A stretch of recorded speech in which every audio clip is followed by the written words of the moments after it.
Okay, well, welcome everyone. We'll get things underway. It's a couple minutes past the hour, but we'll slowly get things going. So if people end up joining in the next few minutes, I don't think they'll miss anything of too much substance. But welcome to this month's SCILS seminar, our spinal cord injury community integrated learning series.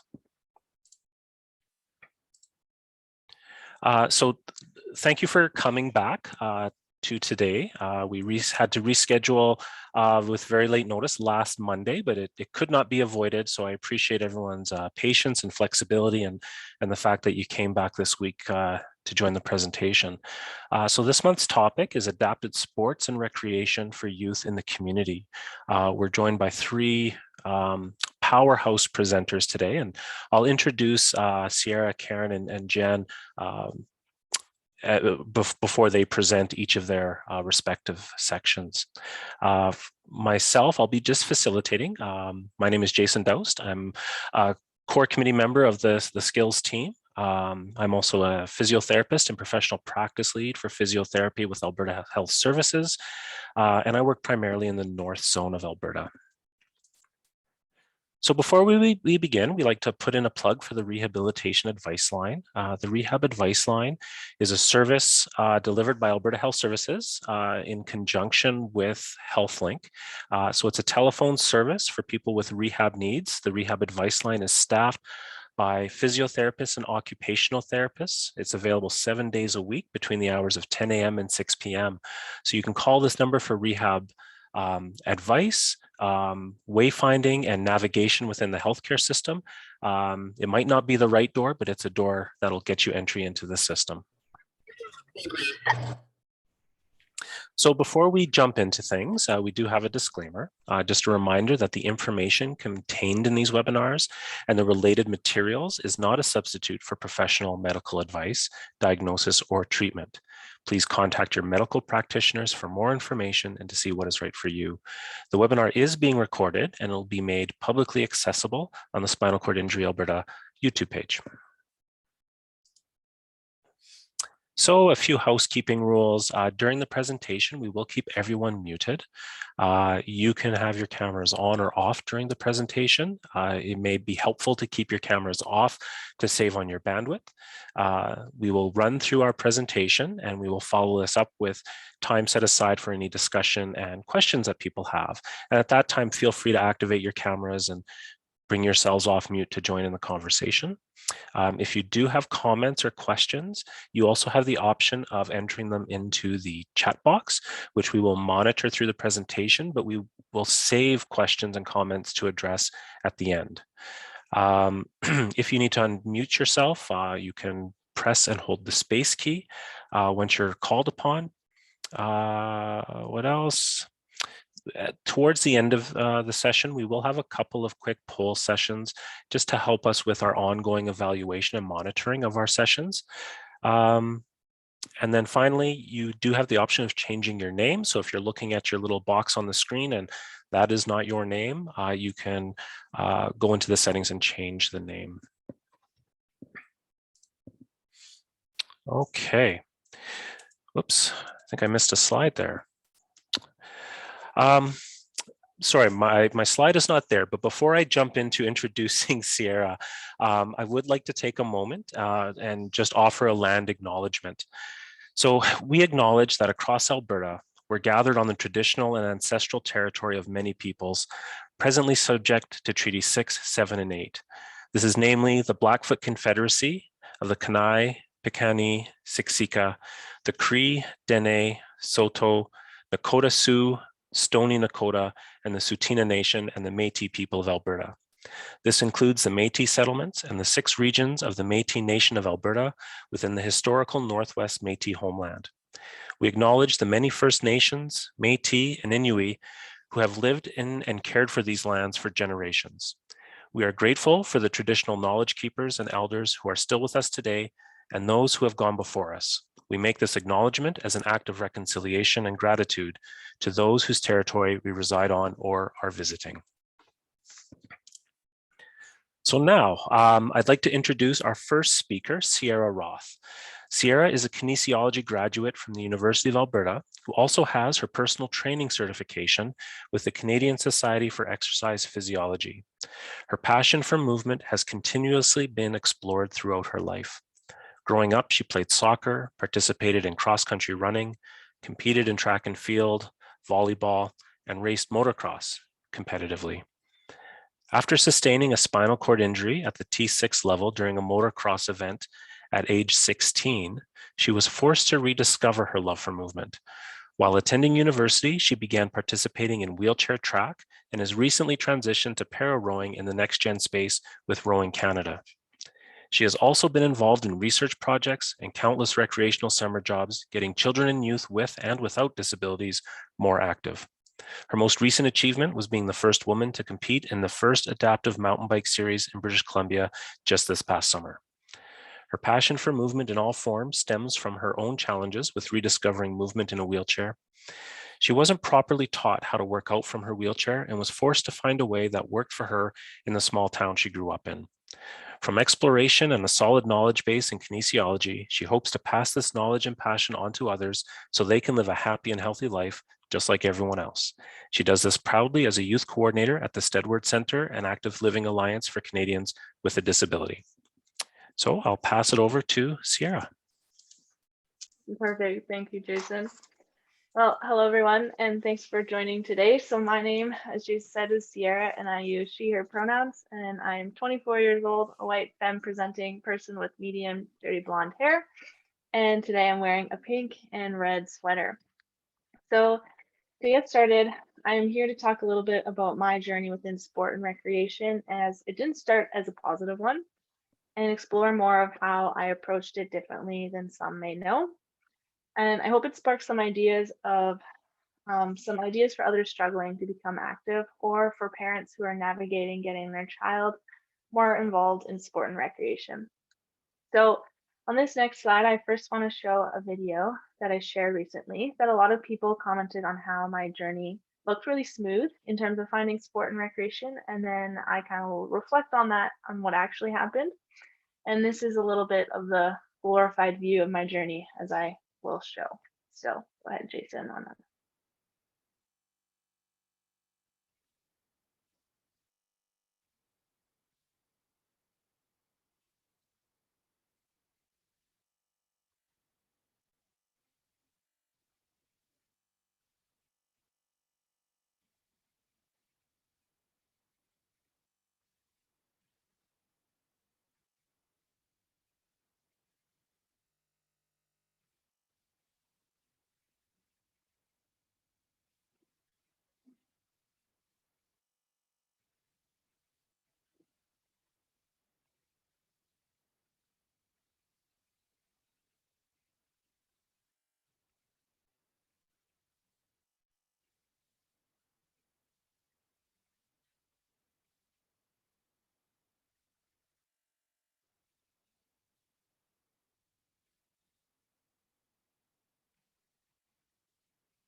Perfect. So I grew up in southern Alberta and eventually found myself in Edmonton, and I was always a super active girl. And so as you can see in these photos, I have myself running here in cross country running, and then on the right here I have a motocross photo. And so at 16, I was doing all of these things. And when I was competing in Brooks, Alberta at 16 with the boys, a local motocross race, I headed off to Western, or was getting ready for Western Canadian Amateur Nationals in British Columbia. And during this race, I sustained a spinal cord injury and resulting in paralysis. And at that time, I was growing up in a small town in Sofield, Alberta, where there was no sporting opportunities for people with disabilities. And instead of gym class, I was actually attending physio, which is the photo in this next slide that you can see where I'm on my hands and knees. And now that I look back on this and reflect on all the work and training that I do, this is exactly why I ended up where I did. So how did I get to where I am today? And that at that time I was frustrated, with the lack of cardio options because I had limited equipment, the lack of knowledge I had of working out in a wheelchair. And as Jason had said in my bio, they taught me like the bare minimum in rehab and, the boring traditional exercises to keep my shoulders healthy. and then the expenses that just come with living with a disability and then being active. So oftentimes all the funds that we may receive after an acquired injury go into the first 6 months of getting back into independent living. So those things could look like car modifications, house modifications, wheelchairs, et cetera, et cetera. But we don't often focus on things like getting outside and active every day.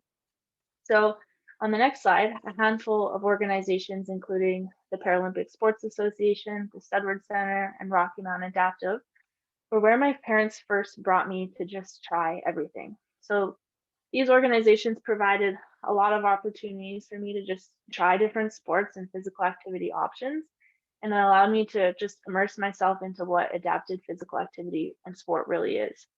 So here you can see me trying cross-country skiing, downhill skiing, kayaking, adaptive boxing, wheelchair racing.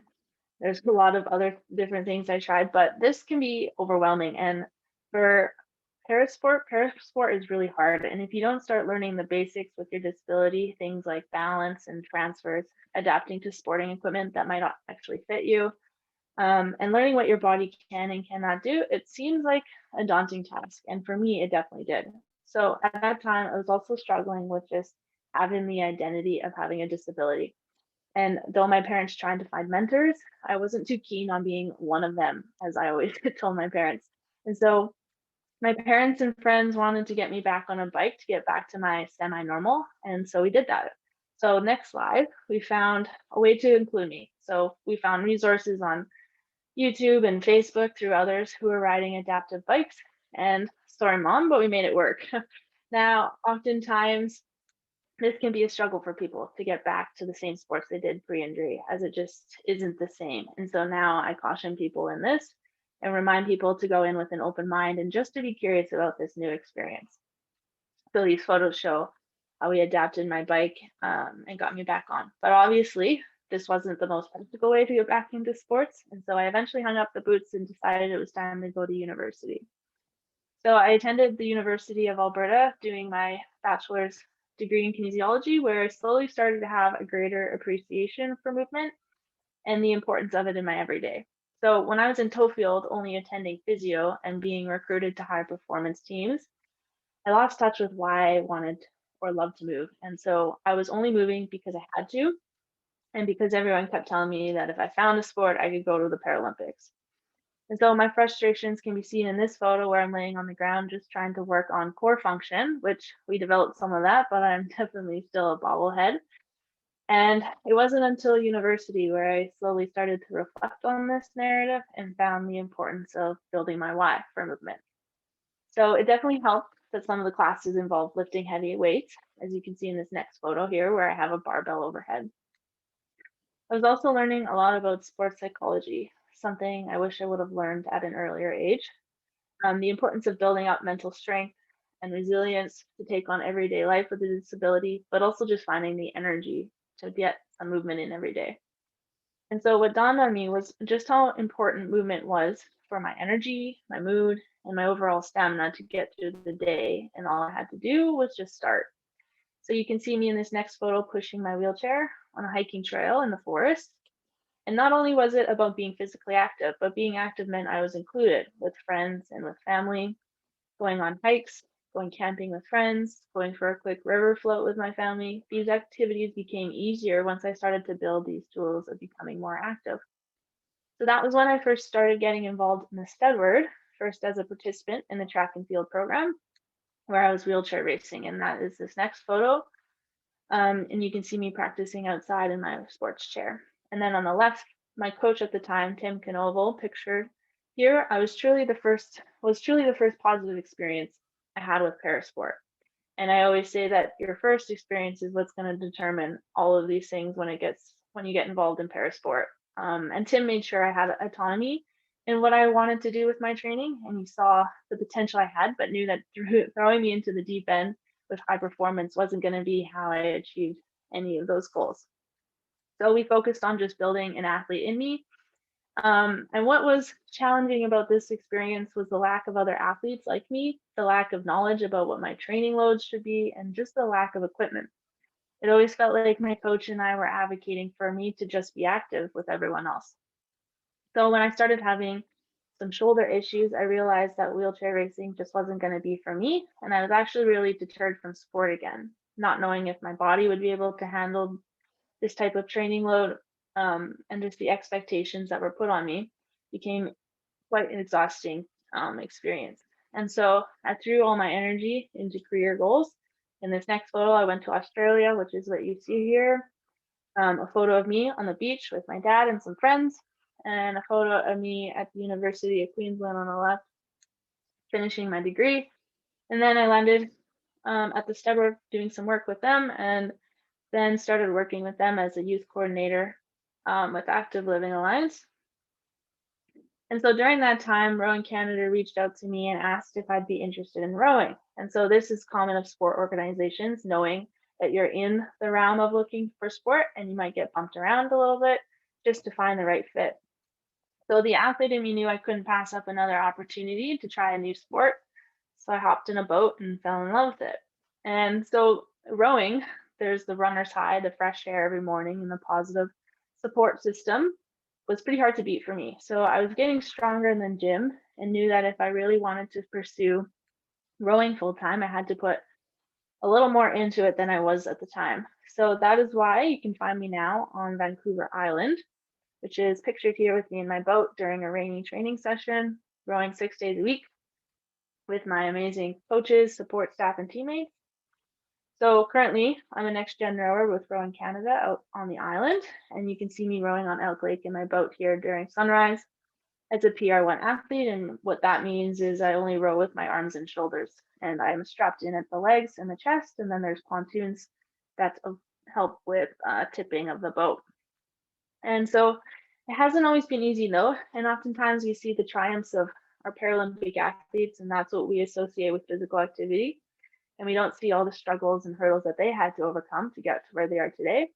I even reflect on my own sporting experiences, frustrated with some of our sport system and the lack of support for para athletes at the development stage, and remind myself that the Paralympic Games only started in the 1960s. Para rowing has only been in the game since 2008, and we're still continuously learning about what we can and can't do, what equipment exists, what might work for one person might not work for another. And we've come a long way, but we have a lot more to go. And so those that do make it into sport and eventually into the games overcame all these hurdles. But what about everyone else? Those that aren't training every day like me. People with disabilities face many challenges when it comes to getting movement in. And there isn't a ton of research for each disability on what we should and shouldn't be doing. And so that's why work at the Steadward Centre, Active Living Alliance, definitely helped to build more people's confidence in this area to help move and find the ways that they want to move. Also why Calgary Adapted Hub exists. I also tell people this is why grants exist. Hubs can help point you in these directions. So contacting these organizations is super important to get access to these different grants, access to equipment, or just having the knowledge of the different disability organizations, and leaning on other people with disabilities who have experiences like mine can get you a lot further in this realm of things. And so leaning on also sport coaches. So I really leaned on my coach, Tim, to kind of navigate the system as he was also navigating that system. I've also had the privilege of getting back into the mountains thanks to Bowhead and Kootenay Adaptive. So this summer I competed in the first adaptive mountain bike series and became the first female to do it. And so there's a photo here of me racing down Fernie Mountain. And then the other two photos of me in my adaptive mountain bike. And so you can see me here. There's two wheels in the front and one in the back, and it's all e-assist. And I'm strapped in at the chest.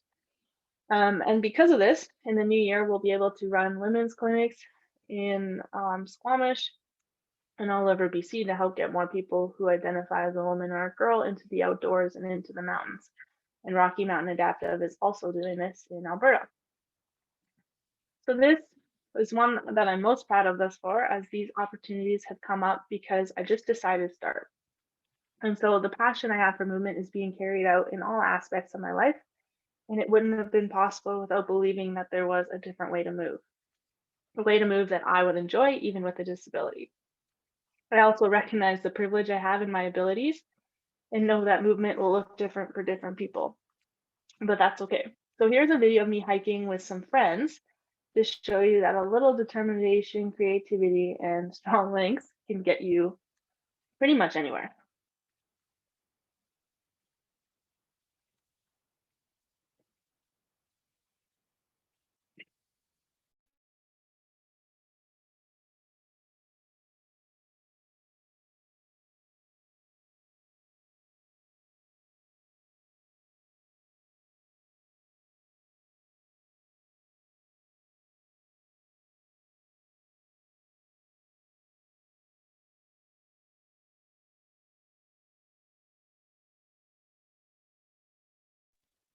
So for those that are listening, whether you're a person with a disability who needs to find their why or struggling with your why, someone who works with youth with disabilities, a parent, a sibling, know that you are finding your way. With less resources, less media representation, many barriers and inequalities, and the many challenges that come with a disability, just know that all it takes is to start and wherever you are now to celebrate that. So what is my why? Well, to live each day for her, this young 16-year-old Sierra who is seen sitting on the ground here in tall dead grass beside her wheelchair, looking at it with a small smile, one of hesitation, to what this disability will bring into her life. And since this photo, every time I chose to grow, I grew and continue to do just that. So thank you. And if you want to follow along on my journey or have questions about para rowing, adapted mountain biking, or becoming more physically active, be sure to reach out to me, or you can always find me up on Instagram at SierraRock22. Thank you. Thanks so much, Sierra. Yeah, thanks for sharing your story. I think that really sets the stage for today. Not simply hearing about your journey to rediscover sport and explore new sport and physical activity options, but recognizing and sharing the fact that it wasn't easy. For someone like me and the job that I do every day, the stuff that really resonates is sort of that recognition of, I guess, for lack of a better term, like the help along the way that you needed, right? Whether it was coaches that could help teach you the way you needed to be taught, or people that could help facilitate the right kind of equipment to allow you to do the activities that you wanted to do, to the organizations that connect you to the sports or the events and all these things that you touched on. And I think that'll lead us nicely into our next speakers. So thank you. So with that said, I'll introduce Karen Domet. Karen is a sport industry professional with a background in sport event management and athlete experience development. Prior to joining Calgary Adapted Hub powered by Jumpstart, Karen worked as the manager of athlete services with the 2019 Canada Winter Games, which was the only multi-sport platform that integrated able-bodied, parasport, and Special Olympics all into one event. It was here she oversaw the planning and logistics of all things related to participant experience. Through this integrated event hosting experience, Karen became more aware of the importance of representation and advocacy for athletes with a disability beyond those with lived experience in her personal life. The experience has been the catalyst to making this a focal point of her career to use inclusive sport and recreation programming and the power of people's stories as a platform for social change. Today, Karen is the director of the Calgary Adapted Hub powered by Jumpstart, a collective of 7 Calgary-based organizations committed to providing quality sport and recreation opportunities for children, youth, and families living with disabilities. So Karen, I will pass it on to you. Awesome. Thanks so much, Jason. So you can hop over to the next slide. So as Jason said, my name is Karen Domet. I'm the director with the Calgary Adapted Hub powered by Jumpstart. I'll follow Sierra's lead and give a brief visual description of myself. So I am well, we had a debate yesterday how old I am. I think we landed on I'm 32. You start to forget. I'm a 32-year-old white female with chin length, light brown hair, and wearing a beige blazer with dark blue glasses. And I'm seated in the Sport Calgary offices today. So apologies for any background noise or movement that might be floating by as we share this space. So the Calgary Adapted Hub is a collective comprised of these 7 Calgary-based organizations. So it's WinSport, Repsol Sports Centre, Vivo for Healthier Generations, the University of Calgary, Mount Royal University, Sport Calgary, and the City of Calgary Recreation. So we're not a registered organization or charity or a nonprofit, meaning we just function as a project under Sport Calgary. So we're a small but mighty team of myself, along with Letitia Jansen, who you see in the background here, who's our research and knowledge translation coordinator. And we do that in partnership with the VIRA Adult Research Centre through the University of Calgary and Alberta Children's Hospital. So these partners came together with a mission to provide quality, inclusive, and accessible sport and recreation programs for all children in Calgary. What makes our approach a little bit different is that we incorporate research and evaluation into all our programs. We're committed to speaking with the community, not for the community, and commit to asking questions with open ears, eyes, and hearts so we can meet the needs of the families we aim to serve. Our goal is to provide quality, evidence-informed programs and establish a framework that is able to be replicated across the country. That's the vision. Hop over to the next slide, and I'll just briefly share the story behind our logo since it is so new.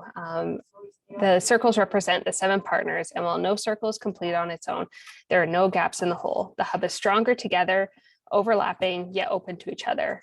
Our goal is to create a better pathway to participation in sport and recreation for children, youth, and families living with disabilities that are physical, intellectual, sensory, developmental, or otherwise. People are at the core, and the partnerships are forged within or part of the connection. So when these partners first came together, it was clear that everyone had a desired goal to become more inclusive and offer more opportunities for adaptive sport. But traditionally, this work was done in silos and not done efficiently or effectively. By creating a partnership where we're connecting not only with these 7 founding partners, but the entire community of adapted sport and recreation leaders, disability servicing agencies, families, and medical professionals, we can start to effectively bridge the gap between community and program awareness. So our why, when I was really early in this role, connecting with families, I had a parent say to me, I didn't ask to have a child with a disability, but I do. I've had to learn everything about their condition and become an expert in them. But that's not to mean that I should be the only person qualified to teach my daughter how to swim or how to ride a bike or how to play sport. There's already experts in these sports and activities, but why can't they just take a little bit of time to learn about my kid so she can have a chance to play too? So when it comes to working with sport leaders, this is a message that I share every time. It's pretty rare that someone's going to think that inclusion is a bad idea. And it's unfortunate, but this is the wake-up call that we often have to start our conversations with. There are so many sport leaders out there that want to do better, but they're intimidated.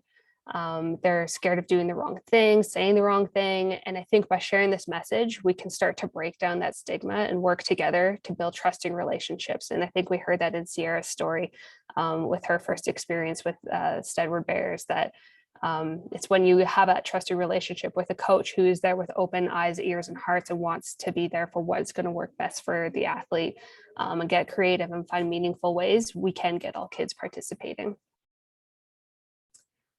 So we'll hop over to the next. Yeah, thank you. But it's not necessarily just enough just to have these programs happening if families don't know about them. So the research shows us that a lack of access to information is one of the leading barriers to participation. In a few slides, I'm going to share with you a bunch of program options that we have in our community, and I hope that that'll be some new information for some folks and spark some interest. But we also acknowledge that we have a lot of work to do in bridging this gap because things don't just pop up when you Google them. So I was connected with Trina and Brandon, who shared this quote. It was about this time last year, just leading up till Christmas. And Trina had reached out to the Canadian Paralympic Committee's Pathway program in hopes of finding some sort of sport programming for Brandon. They had just moved to Cochrane a few years ago from Saskatchewan, so they could be closer to Brandon's medical team at the Alberta Children's Hospital. And they had no idea where to go to find adaptive programming and just found some info account on the Canadian Paralympic Committee, thinking that would be their best avenue to figure something out. And it just happened to be through a series of connections that who she got connected with at the Canadian Paralympic Committee said, oh, you're in Cochrane. David Legg was a former president of the CPC. He lives in Cochrane. Maybe he knows something. Also, just so happens that David is the co-chair of the Calgary Adapted Hub. And while I was onboarding in this role and networking, he said, well, why don't you talk to Karen? Maybe she'll know. And so it didn't take long for me to get into a call with Trina and Brandon to find out that, man, families have nowhere to turn to really navigate this, or someone to just walk this through with them if they're not already in a resource system. So through that, we've found that some common challenges that families are facing is that programs and clubs may be inclusive, but they don't explicitly say it on their websites. Alternatively, a program may say that they're open to all abilities, but what they really mean is a specific type of disability or impairment. Disabilities are so individually specific, and there's no way that you can get all your questions answered in just a 3 to 4 sentence description. As a parent, you're handing over your most prized commodity to somebody, your child, and trusting that they're going to be able to care for them appropriately. So it's valid that you have more questions than what can be answered in a 3 to 4 sentence description. And in Brandon's case, he's a child whose abilities fell somewhere between para and typically developing, and it was hard to find the right fit for him both socially and developmentally. So I'll pop over to the next slide. So this is then where we kind of added onto our services as we were launching that this was not going to be a unique situation to just Brandon and Trina.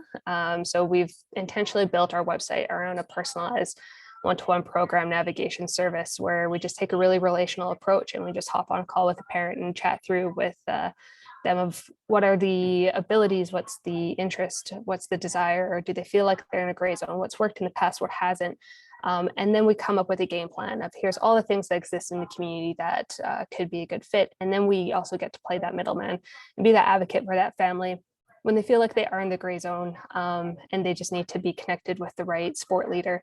And then we support those sport leaders as well on the other end to make sure it's a positive relationship for both. So if you're interested, hop onto our website, fill out the form, and I'd love to connect with you. But I will just kind of run through here some options that do exist in our community, and hopefully this will spark some ideas if you haven't already heard. But I think when Terry first reached out to me about this opportunity to speak to this group, we chatted about, first thing that comes to mind kind of post-injury is in terms of parasport, well, there's wheelchair basketball and para ice hockey, formerly known as sledge hockey. But there's actually so much more. So within Calgary, we do have 2 great programs that are para ice hockey and wheelchair basketball, but we also have lots of other great programs. So with hockey, there is the Calgary Sledge Hockey Association, of which Letitia behind me is a coach. And then we also have AMP Academy based out of Winsport, who does more of, they have a high performance development team as well.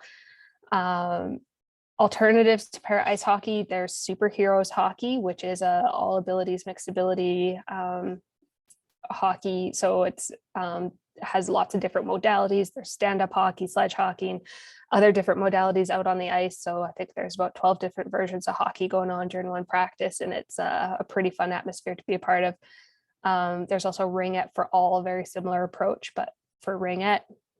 And then newest on the scene is Volt Hockey, which is a motorized hockey program that runs out of Variety.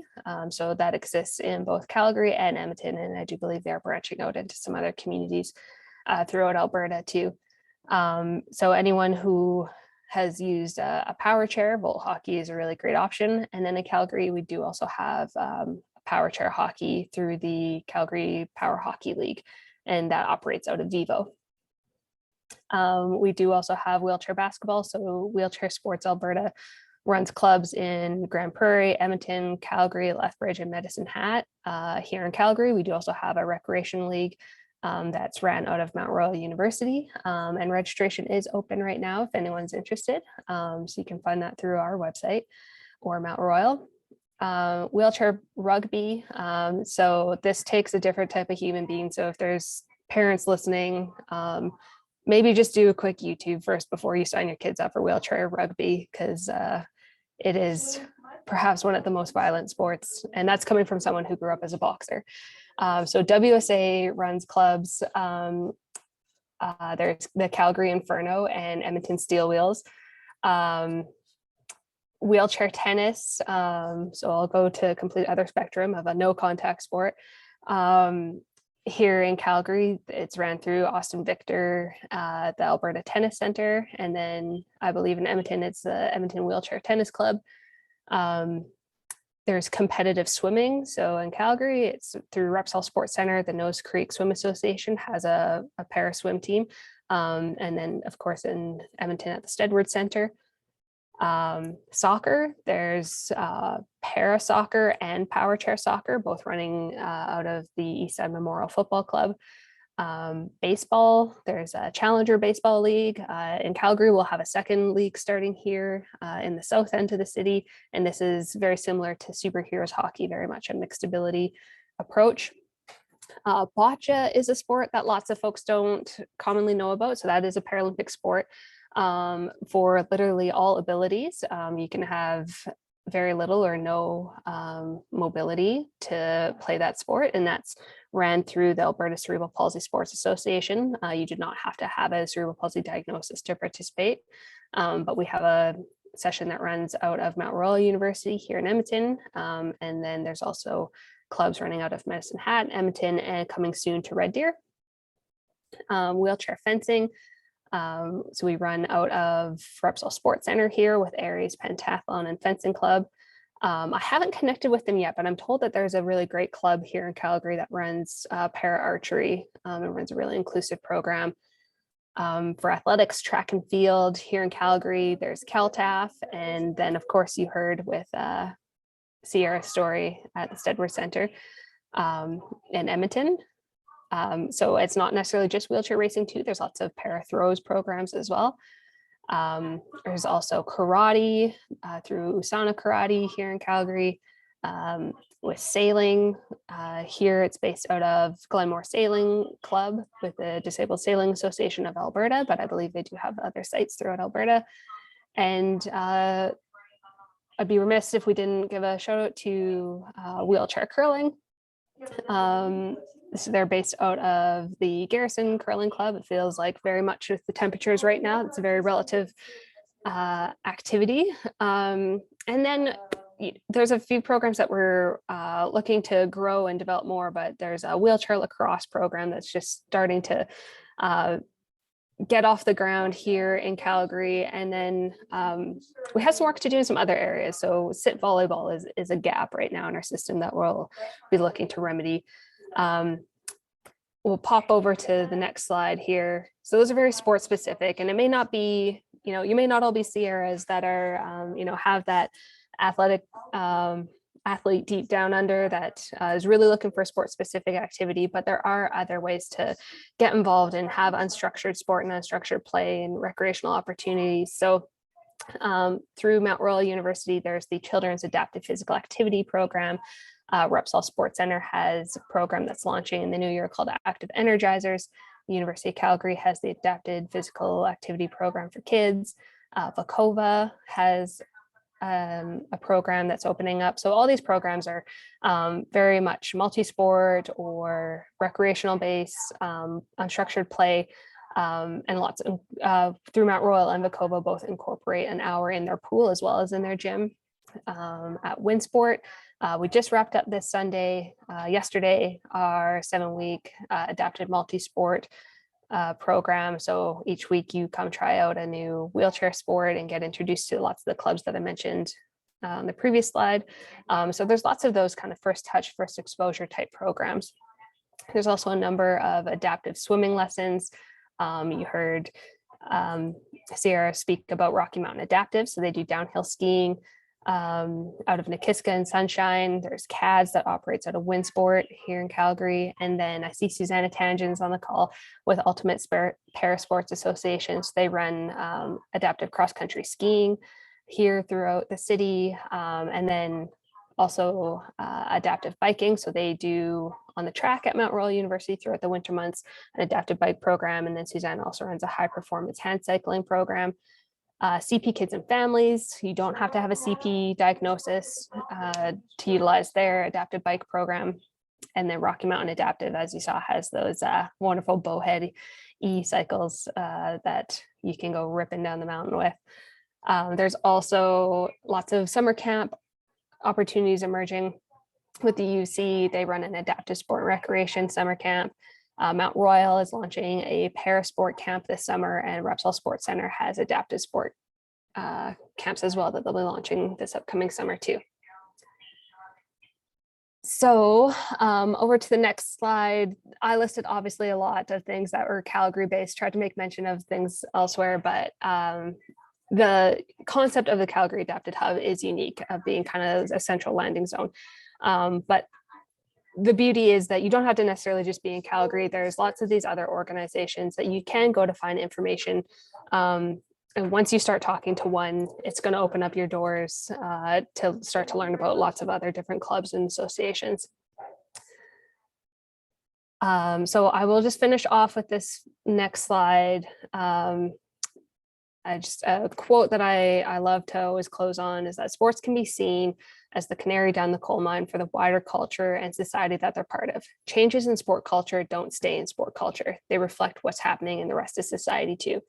And I think that's just really the power that adaptive and inclusive sport has, is that the more exposure, the more clubs we get going, the more participants we get involved, it's just going to create that heightened awareness for inclusion and trickle out in all other aspects of our society.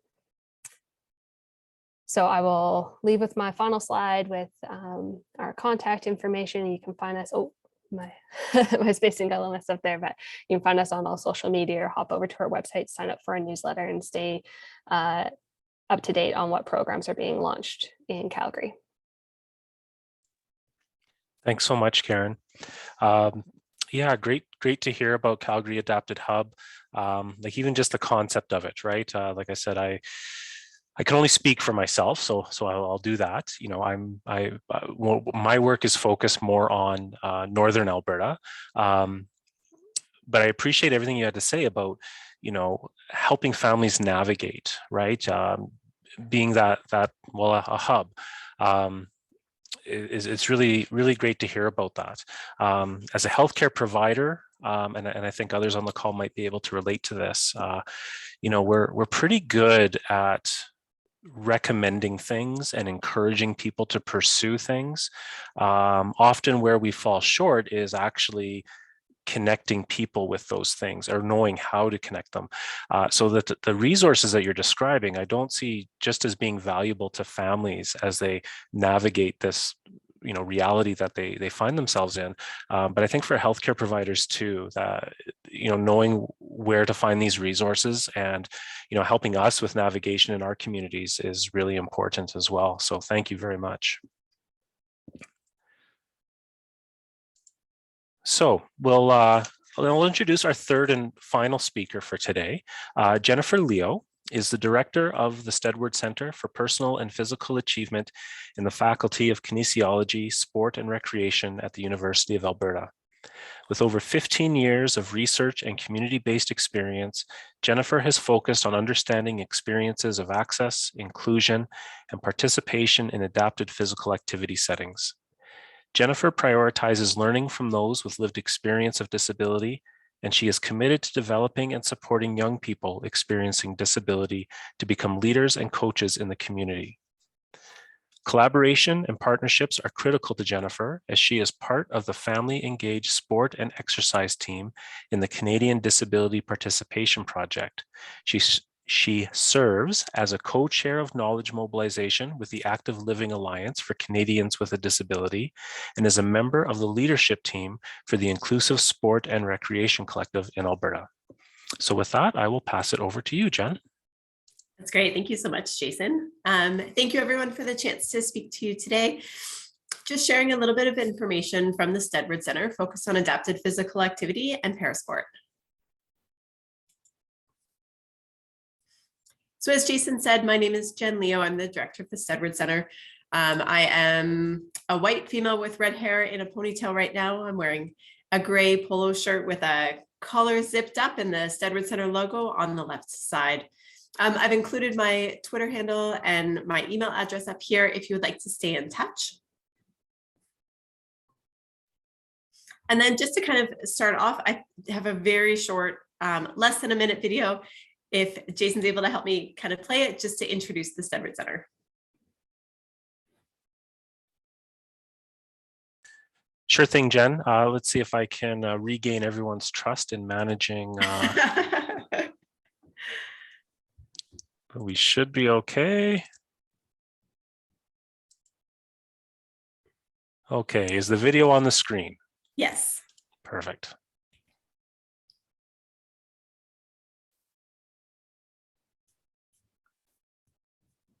Oh, there's no volume though.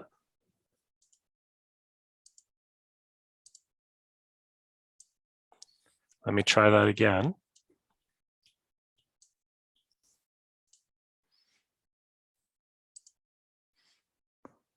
Is there volume now? No. I'll let it run through. I don't want to. Sure thing, no problem. I'm happy to share the link. It's a YouTube video that's available on the homepage of our website, so it's pretty easy to access. I'll just put our website right now. There, and then if you want to go to our website and you check out the all about TSC, then you'll be able to find the video. But this does have some images to give you a sense of some of our participants, who they are, what they do when they do come through our center. So thanks, Jen. I think even just getting to see that, some of the images of the facility there's value in that. So my apologies for the volume not working out, but it's okay, no problem. Let's get back on track here. Sure. So our mission at the Steadward Centre is focused on fostering community and individual achievement and excellence in adapted physical activity and parasport by applying innovative research, widely sharing our expertise, and delivering quality programs with and for individuals experiencing disability. So lots of things going on within our space. We have a number of core values that I like to share. They're just on the next slide, because I think it's a really great way for people to understand sort of more about who we are and how we make our decisions and how and why we deliver programs. So Jason, if you can just pop to the next slide.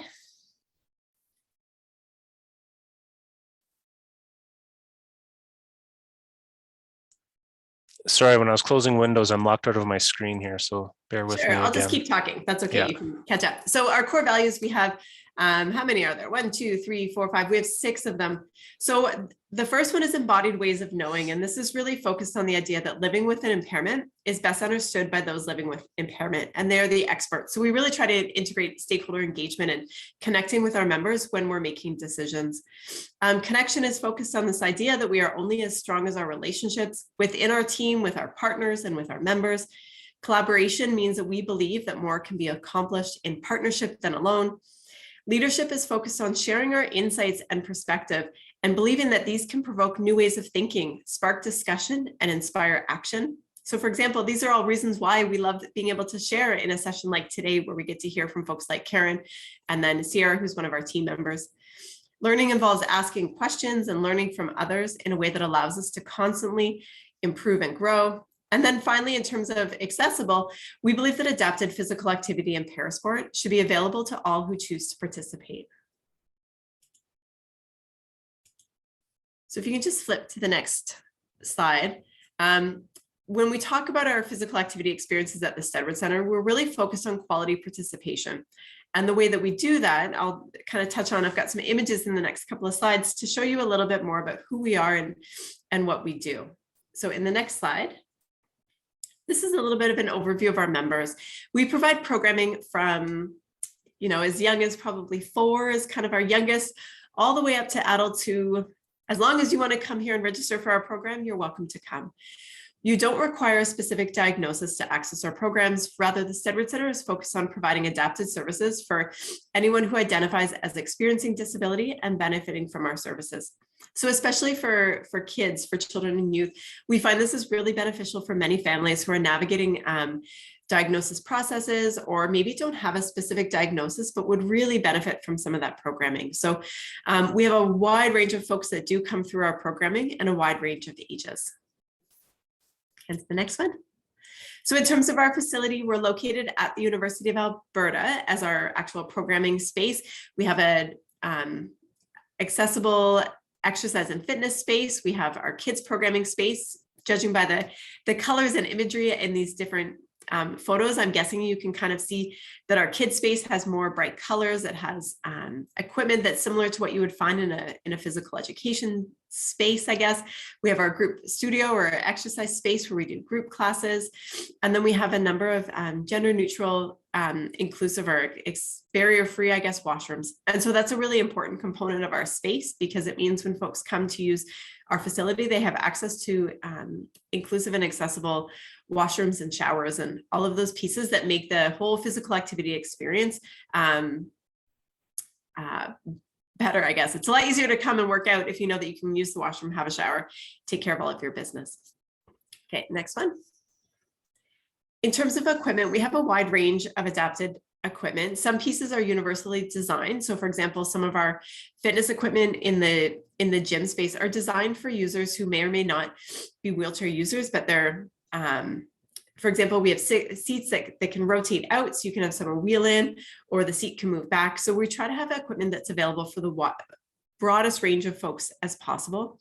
We also try to focus on small equipment modifications that can make fitness equipment that much easier to use. So for example, in one of the top right images, you'll see a woman who is sitting, and she has, I guess it looks like kind of straps on her two wrists.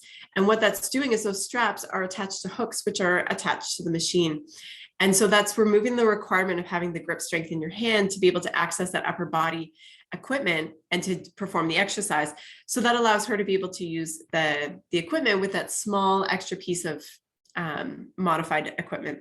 Similarly, the individual in the bottom right-hand corner has these extra straps applied to the medicine ball, making it easier for them to perform the equipment and to be able to take away the need for the grip strength in the hand, but to still have that upper body exercise happening.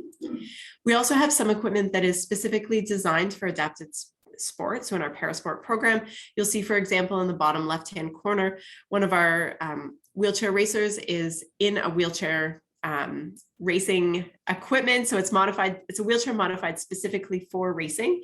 And then in the top left image, you'll see a young man who's in a seated, it's called a throwing chair. So he's in a seated position and is able to do the throw, which is a track and field event.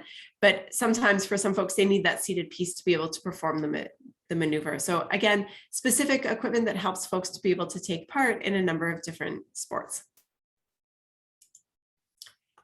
So I mentioned that we provide programming kind of across the lifespan, and that means that there's kind of different participant pathways that people can go through.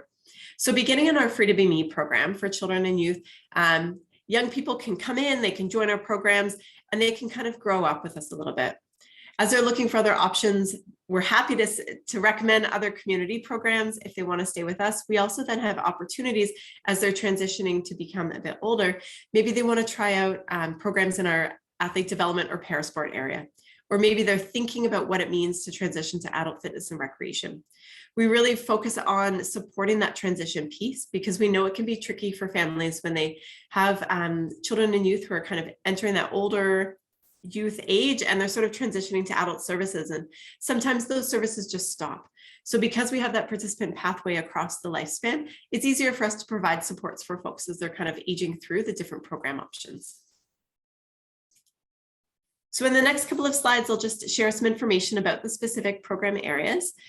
I mentioned Free to Be Me, which is our program area focused specifically on children and youth. One example would be we provide one-on-one programming.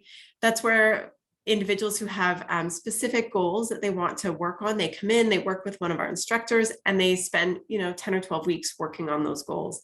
Sometimes that includes something like enhancing soccer skills so they can play community soccer. For others, it's just coming in and improving general fitness or balance, developing physical literacy, whatever that might be. They're working one-on-one with the instructor.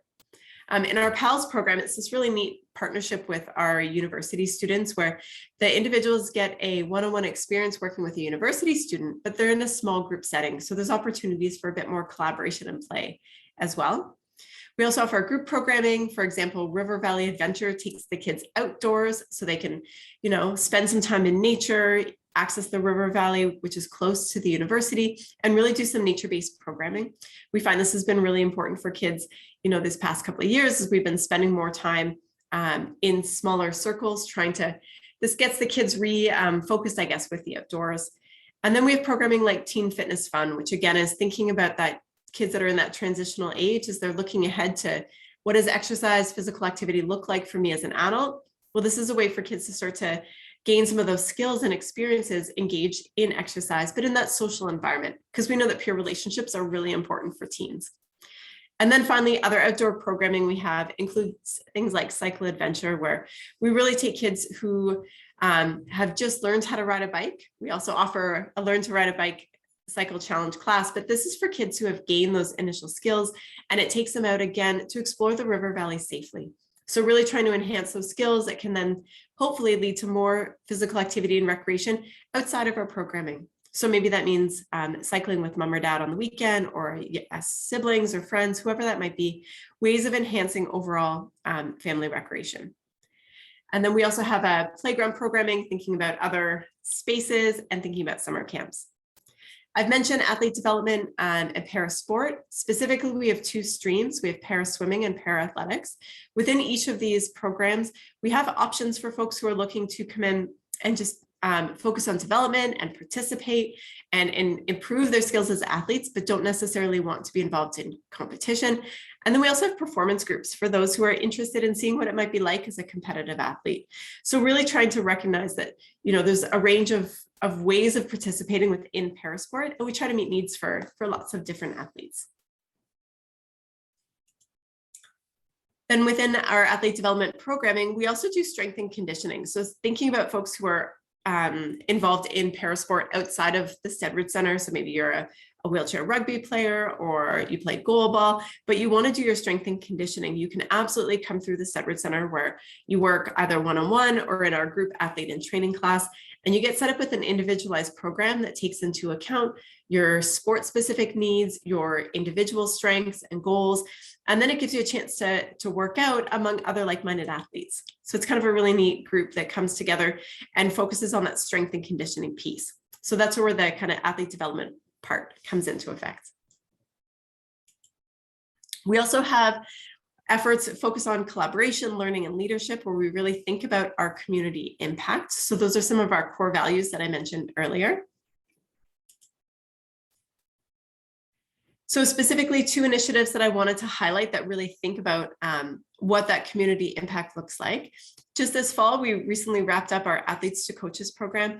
This was really focused on developing mentorship and leadership skills in young people. So it brought together a group of para-athletes from across the province and was really thinking about how can we provide some of those opportunities to develop their leadership skills, or to think about what might happen as they kind of go through their participant pathway, and maybe think about what is it like to be a coach? How can we create more capacity within parasport coaching among those who have experience as parasport athletes? So that was a really neat initiative that happened this fall, and we're looking ahead to finding ways to make it happen in the future, because it was a really good one. Then we also have Becoming Para Ready, which is a resource that we have developed to provide coaches and club administrators with knowledge, confidence, and tools to be more proactive, to really think about how can they become ready to be integrated, and how can they support athletes experiencing disability within their sport.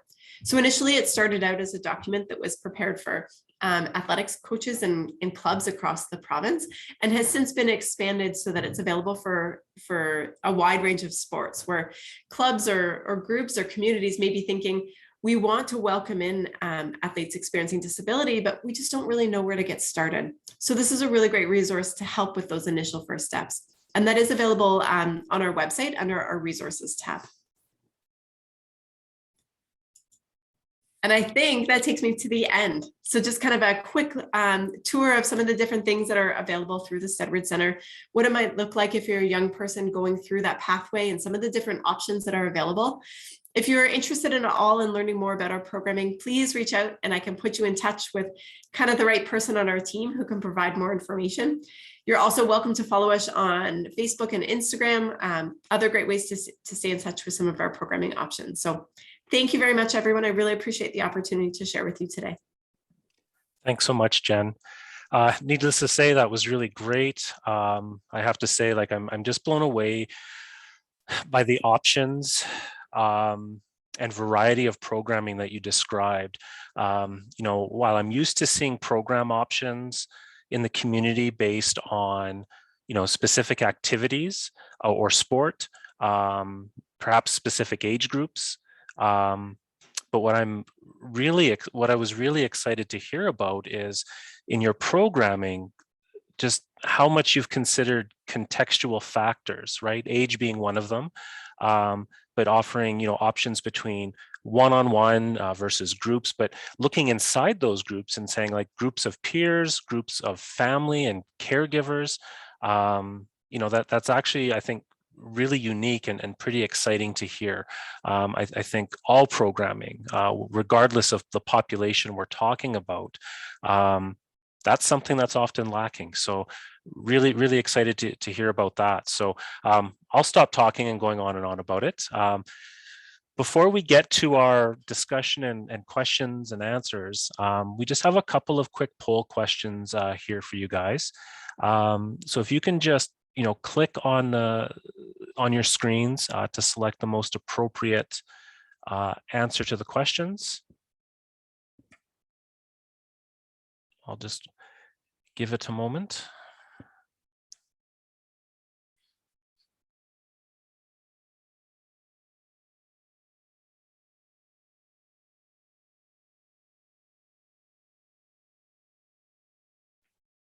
Okay.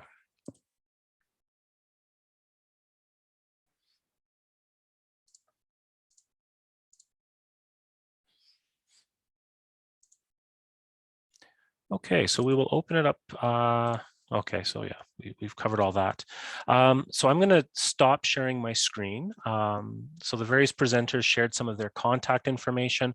Just a reminder, this session was recorded and soon it will be posted to the Spinal Cord Injury Alberta YouTube page, along with all of our past presentations, so it can be viewed and shared at a later date as well. I just Okay. want to mention that post-webinar chat won't be happening next week because I will have eggnog and things in me that won't make that peer chat go very well. I just wanted to start off the discussion, guys. Obviously, great job. You all did amazing. What is, when you have families come forward with their children to come to your programs, what is some of their biggest fear? Like, obviously, you probably have familiar fears that come and barriers that you have to cross on a regular basis. And I'm just curious of what some of the kinds of things that you guys have to kind of figure out with that family early on. And that can be for both of you. So whoever wants to jump in. Sure. Yeah, I think that's kind of like the whole nature of it, is that it's really individualized. That's always individually specific. That, yeah, it can totally vary, but I think what we're seeing a lot right now presently is that kids often enter activity in sport at around age like 4 or 5, right? It's kind of like first touch, first exposure. But that didn't happen for our 4 and 5-year-olds because of the pandemic. So maybe they're just starting to get into it now as a 6, 7-year-old. So we're seeing a lot of increased fear and anxiety from parents around specifically getting into like sport specific activities, but we're seeing a lot of really pent up demand and pent up interest in unstructured play, multi-sport, introductory try it. And we're getting a lot of that kind of like 6 to 9 range, a whole lot of interest. And I think as providers to those programs, that it's just being really aware and gentle in that even though a kid's 9 years old, this might be their first time they've ever really done anything. And that could be resulting from the pandemic and, you know, those early days of figuring out potentially diagnosis as well, right? So yeah, it's just not jumping into those traditional, like, here's what the practice is going to look like, and just being really open to every day it can look totally different. We're just going to meet where people are at. I think for us, we've found that families really just appreciate having that conversation. And I know Karen has lots of those conversations with families, just a chance to ask questions and to realize that their kid is going to fit in our space. I had just a meeting with a parent last week, and she came in and she had her little guy who was not coming to our program, but was a younger sibling, and came in, and she just felt so much more comfortable getting her kid registered for a program in the winter after seeing our space and talking to our staff and realizing that her kid can just be who he is when he shows up, and that's who is welcome, and that he doesn't need to change. He's struggling a bit to fit in and has some challenges at school. And so this really seemed like it was a safe space where he could just come through a door and be himself. And that was exactly who was welcomed. And I think just having that conversation with families is really, really important, so that they know that there is this space in the community where their kid can just be who they are. And that's who we want to see. That's who absolutely is welcome. And that means a lot for families.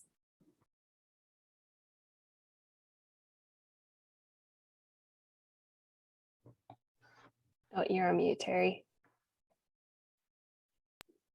Sorry, I thought it was good. Yeah, just not having to explain and just showing up and just you know, being there and building instead of changing, I bet is very helpful for them.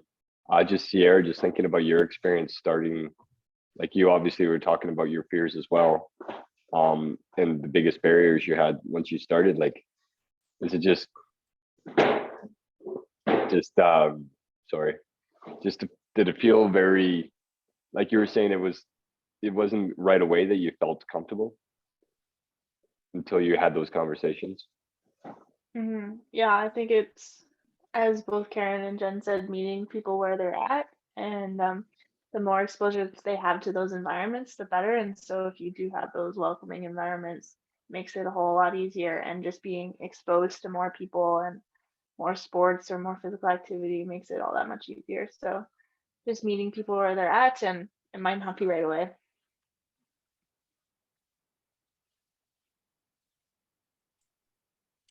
Great. I've just been flipping through the chat box, and I do see one question there from Bito. So he offers thanks to all the presenters for the review. His question is there a role for healthcare providers to help people with disabilities to be successful in participating in sports? So he'd like to know the perspectives from all three presenters on that question. Can we like all in unison scream yes? But yeah, absolutely. There is absolutely a role for healthcare providers to play in this. And I think, you know, it could be said of our entire healthcare system.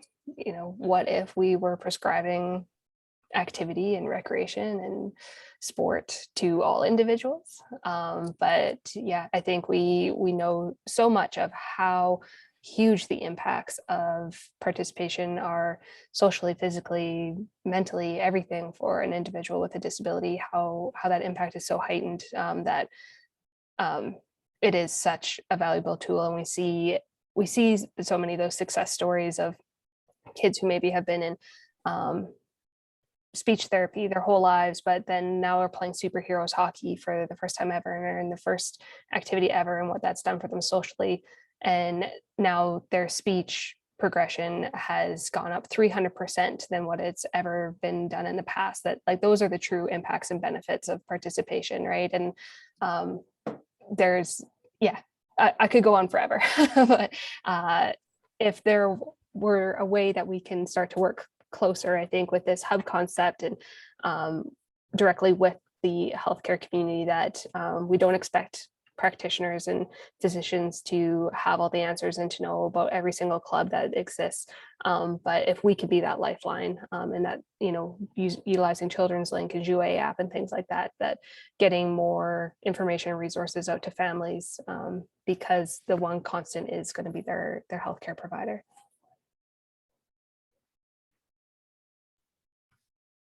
I think I would build on Karen's comments because I definitely agree with everything that Karen had to say, and just sort of, I would encourage, opportunities to work with healthcare professionals if we can just get them to really think about what it means to be healthy, and to encourage their patients that experience disability to realize that you can be healthy and have a disability at the same time, and that physical activity should just be a part of people's lives. And I think sometimes healthcare professionals have to shift their mindset a little bit to think that absolutely, why would we not recommend physical activity for all of our patients? Because so it's just sort of working with that idea of what it means to be healthy a little bit, and expanding that idea to realize that healthy and disability can coexist at the same time.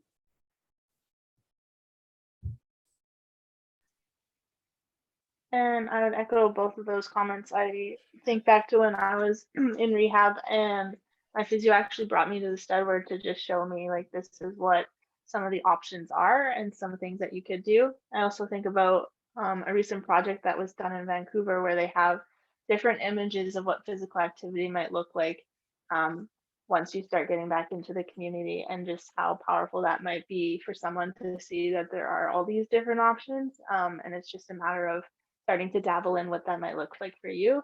And healthcare providers can definitely help with showing what that might look like for different people. So just being able to emphasize that, and also emphasizing how much physical activity will improve daily living with a disability. Thanks, you guys. I think those are really good responses. I feel the need to jump in a little bit as a healthcare provider. And obviously, I think the simple answer is yes, right? I think the challenge that we're still trying to contend with is rehab is a big thing, right? It's a very long spectrum with maybe not a real endpoint in a way. So like I said, there are things I think as healthcare providers, if I speak from the perspective of a physio, there's stuff we're really good. There's things we're really good at. Speaking's not one of them, apparently. We're good at promoting exercise. We're good at promoting conditioning. What we're trying to get better at is reminding ourselves that our care truly needs to be client focused, right? I think we all feel that we are doing that. But I think to truly do that, we need to make sure that rehab is working on the things that are important to the client, right? And I think sometimes, when we're talking about youth, especially in the realm of spinal cord injury, we're usually encountering families early on, right? So they're in a new world as well. So I find sometimes when they're coming to us, we need to help assure them that this relationship is what they need, right? It's not up to me as the physio to tell you, well, this is what it's going to be, and these are the things that we're going to work on. We'll get there, but it has to be based on the input and the circumstances of you, right, as the client and the family. I hope that's making sense. Like it sounds obvious, I think, when we say it, but I know in practice sometimes we're not seeing that, right? We sort of have this structure of, well, we're at this stage in the rehab process, so these are the things that we need to work on. And when you're the patient and you're new to this environment, you're probably seeking direction, right? So yeah, we should do that, but part of that direction is, helping assure people that, big part of our job is getting you back to, the life that you envision for yourself, looking at the activities that you are interested in pursuing, that you envision becoming a part of your life. And then our job is to help you, bridge that. And that's where some of these resources that were presented today, come into play, right? We can't do all those things, but we sure as heck should have a role in helping bridge those gaps and connecting people to the programs they need to be connected to. Sorry to hijack there. Love it, Jason. You always talk very eloquently, so I enjoy listening to you talk. The one other thought that I just wanted to add to this post, some people might not realize or recognize the funding and the changes that are happening in some of these programs, like the Steadward Centre, for example. Just I'm blown away by the changes it's gone through in the last 5 years. and with the Adapted Hub, like how all these places are buying in to make their facilities a lot more accessible. We're definitely in an age where people have access to places they never had access before with the programs. And I don't know if you guys, like, how did some of that come about? Is it just a brand new change, or is it something that you've been working on for a very long time? I'll start with Steadward. I think that there's been just this shift in our conversation in the country. Part of it I almost attribute to Canadian Tire Jumpstart, because they really prioritize physical activity programming for kids with disabilities, and they did so by supporting organizations who are delivering programs. And they really have changed the landscape, I think, across the country. So that's been a really positive piece. I think, given their national voice, they've really tried to change the messaging around what an active kid looks like and who fits into that criteria. So, you know, I credit organizations like that with really making a difference. And then I think here in our province, we're doing a lot better job of having organizations talk to each other. And by doing that, I think the more we talk and share ideas and resources and program ideas, and knowing that we all exist, I think that sort of helps to create that collective idea about physical activity options. So Terry, I totally agree. I think things have changed for the better in the last, especially 5 years. And I really look forward to like where things are going in the next 5. So absolutely, yeah, I think that's a good observation.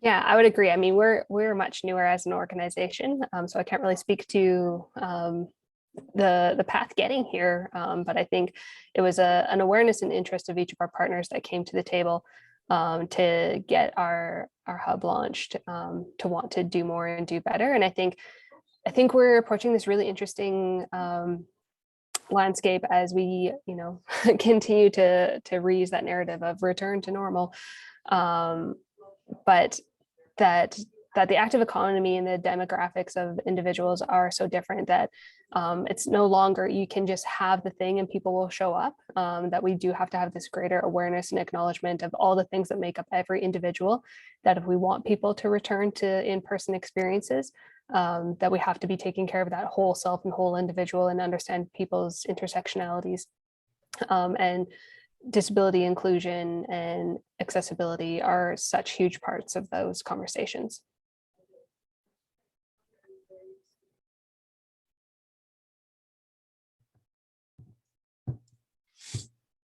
I see Rob's got his hand up Rob, for a yeah. comment.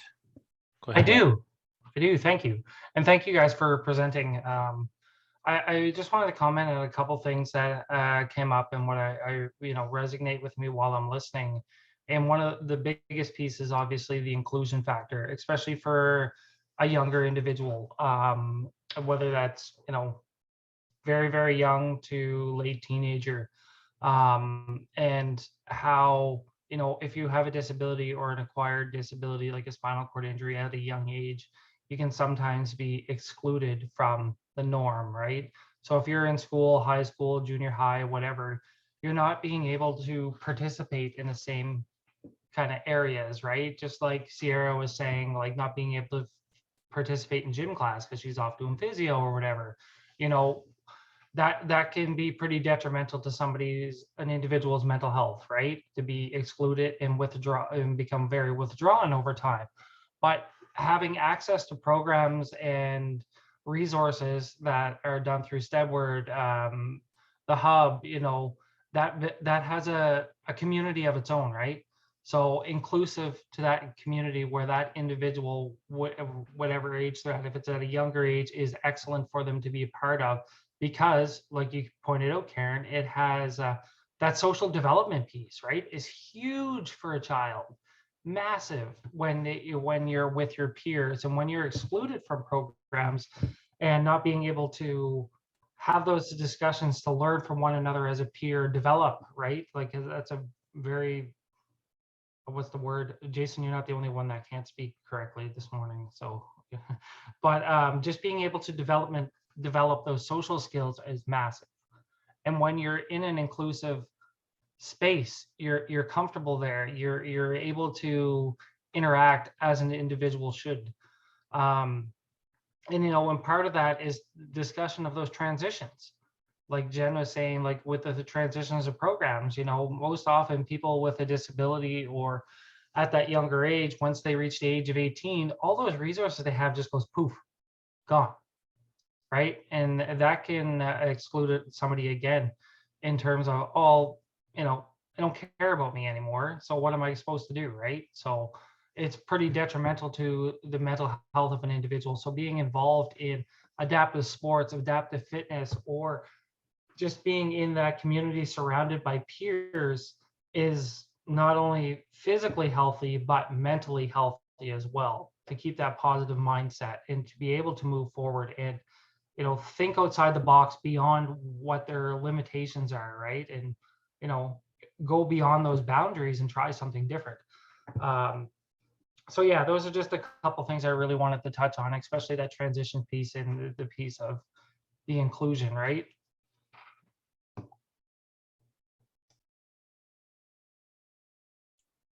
Thanks a bunch, Rob. I'll just acknowledge one other question that I saw. I'm just checking to make sure I'm not missing anything in the chat box. I'll just acknowledge one question that has been getting answered in the chat box, but Susanna was just asking, you know, who's in the audience today? And I think we had a good answer, and then the answer is really it's a wide variety of people, which is exactly what our goal is. You know, with these sessions, we'd like to see not just people living with spinal cord injury, but healthcare providers, researchers, educators, families, caregivers, friends.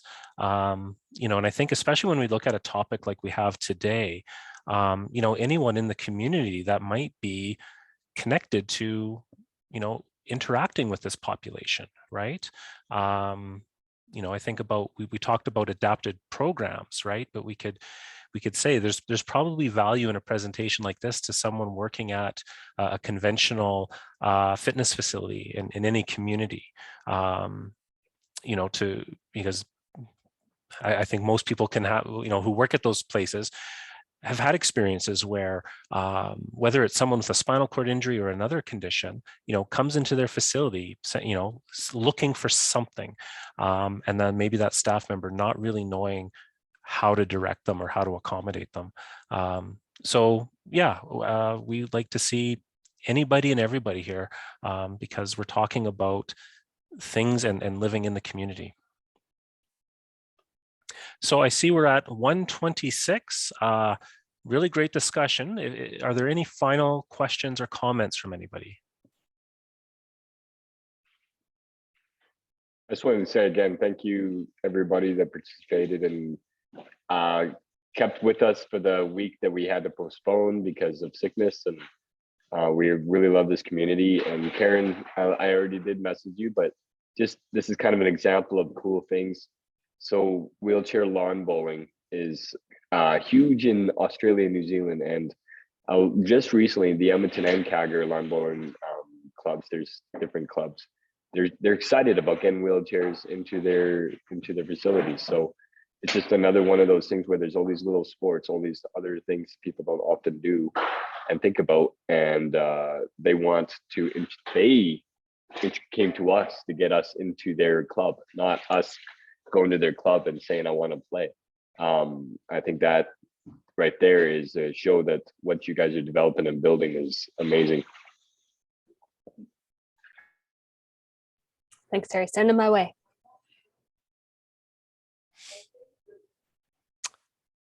All right. Well, with that, I will again, say thank you to each of our presenters. You know, bringing your story, you know, talking about your programs, really speaking to how it's relevant to the spinal cord injury community. Really tremendous content, and I think one that will be accessed quite regularly once we have it posted online. And thanks for everyone attending today. With that, I think we can close things off. Everyone have a Merry Christmas and Happy Holidays, and hopefully we're all doing a lot better in the new year. Thanks again for this opportunity. This is great connecting with all of you again. Yeah, thanks everyone. Have a really good holiday. Happy holidays, everyone. Take care.